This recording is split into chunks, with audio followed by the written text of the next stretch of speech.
ಸೊಟ್ಟ ನಿತ್ತೆ ಉಂಡೆ ಅಂಜ 500 ಇಂಚಿ ಮರ್ದೂರ ಮನ್ಪುನ ಕಮ್ಮಿ ಅಪ್ಪ ಕಂಚೆನೆ ಅಂದೆ ಸೊಂಟ ಸುತ್ತ ಬಕಂದು ಕಾರು ಬುರದ ಓಕೆ ಓಕೆ ಗಂಟೆ ನೋವಾ ಗಂಟ ನೆತ್ತ ಬೇನೆಡೆ ಗಂಟಲೊಂದು ಬಕಂದು ಕಾರ್ದ ಪೊಟ್ಟೆಲ್ಲ ನೆಟ್ಟೆಲ್ಲ ಬಾಪುನ ಅವು ನರ ತಂದೆ ದೇವರ ಯೇಸುವಿನ ನಾಮದಲ್ಲಿ ಪವಿತ್ರಾತ್ಮನ ಸಹಾಯದೊಂದಿಗೆ ಕತ್ತನೆ ಬಾಧಕ್ಕೆ ಬಂದಿದ್ದಾರೆ. ರೇವತಿ ಅಕ್ಕ ಅವರ ಆರೋಗ್ಯಕ್ಕಾಗಿ ಪ್ರಾರ್ಥನೆ ಮಾಡ್ತಾ ಇದ್ದೇನೆ.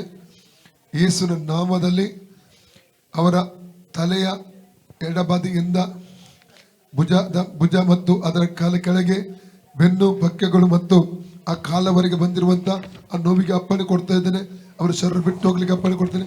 ಡಿಸ್ಕೆಲ್ಲ ನೋವು ಬಿಟ್ಟು ಹೋಗಲಿ, ಫ್ರೀ ಆಗಲಿ ಯೇಸು ನಾಮದಲ್ಲಿ. ನರದ ಬೆಸವಕ್ಕೆ ರಿಲೀಸ್ ಮಾಡ್ತಾ ಇದ್ದೇನೆ. ಆ ನೋವು ಸ್ವಲ್ಪಗಳು ಇರಕೊಡ್ತು, ತಿರುಗಿ ಅದು ಬರಕೊಡುದು.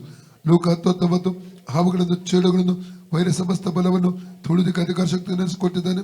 ಆದ್ದರಿಂದ ಯಾವುದೇ ಕೇಡು ಮಾಡಿದ ಯೇಸು ಹೇಳಿದ್ದಾನೆ, ಯಾವ ಕೇಡು ನಿನಗೆ ಸಂಭವಿಸದು ಉಪವಾಸಗೊಳಿಸಬೇಕಾದ್ರು ನಿನ್ನನ್ನು ಬೇಟೆಗನ ಬಲೆಯಿಂದಲೂ ಮನಕನ ವ್ಯಾಧಿಯಿಂದಲೂ ತಪ್ಪಿಸುವಂತನಾದನು. ಫ್ರೀ ಇಂದ ಮುಚ್ಚಿಸ ಅಕ್ಕ ಎತ್ತುಲೆ ಇಜ್ಜನಕ್ಕ ಇಜ್ಜಂತ ಕಮ್ಮಿ ಅಂತ ಇಜ್ಜತೆ ಓಕೆ ಓಡದೆ ಓಕೆ ಯೇಸುವೇ ಸೌಖ್ಯ ಕೊಟ್ಟದಕ್ಕಾಗಿ ಕೊಟ್ಟಾಗ ಸ್ತೋತ್ರ. ಸಹೋದರ